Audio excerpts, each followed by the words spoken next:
What am I really teaching my math students? Sometimes I wonder.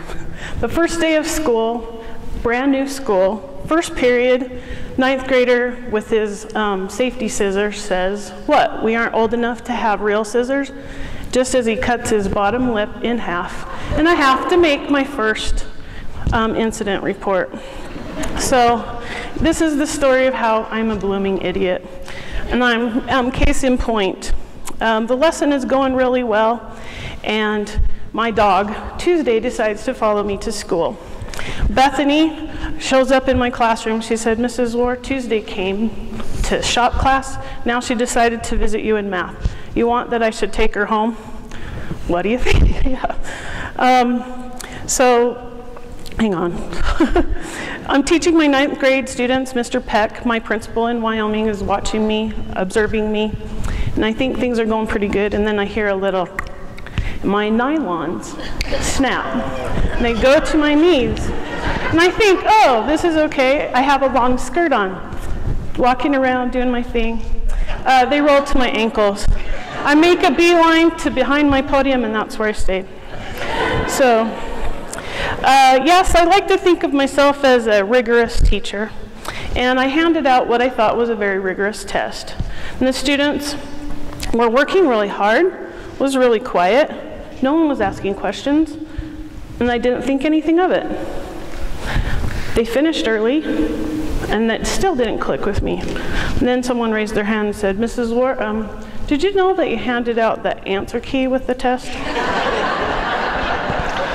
So that little voice in the back of your head that says, don't do that, well, I don't listen. And Mr.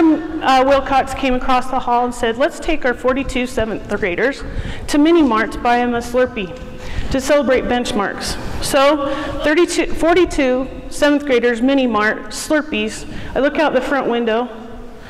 Where do you hide 42 7th graders in Mini Mart? The superintendent's out front buying gas.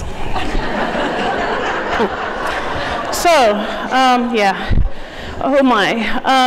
We're having a great conversation in class, having a great lesson, but I am an idiot and I keep writing the incorrect number on the board, like for the 3rd time. Finally, I erase it, frustrated, and just say it for me. Cody Tolles raises his hand and says, damn it to hell. And I was like, that is not what I wanted you to say. So, in my school, bathroom time is really hard to find time to utilize.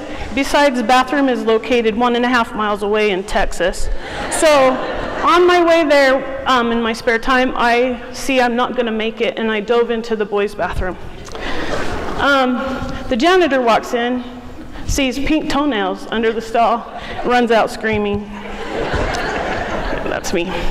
So, one time, I lost my class. No, really, I lost 32 9th graders. The bell rang, and I have no class. I go and run to my computer as fast as I can. Did I screw up on the schedule again? Because, of course, I'm an idiot, and I do. And then my blood pressure is up, and I can't find them. And then I hear a little giggle. I run around the corner, and there are 32 pairs of eyeballs looking at me from the janitor's closet. Happy April Fools, Mrs. Warr. So, have you ever tried to power through a day when you don't feel so swift at school? Well, I do too. And I was trying to make it to Texas, the bathroom, as fast as I could, and I saw the janitor's closet, saw the drain. Then I used the hose, cleaned the drain, washed my mouth out, walked back into class. You don't feel so good, Mrs. Warr, do you? No, we could tell. We heard everything through the vent. So, yep, that confirms it. I'm a bloomin' idiot.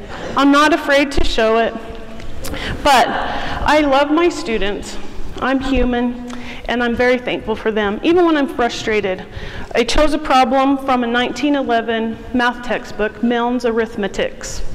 And I read them the problem because I didn't know how else to inspire them about rivets in ships. We had a conversation about what rivets are. Thought nothing of it, just thought, yay, I survived the day. When I got back to school the next day, on my overhead projector were 2 3-inch long rusty rivets. And the gentleman who brought them to me had ridden his motorbike out to the oil fields and brought me rivets. So now I know what I'm really teaching my math students.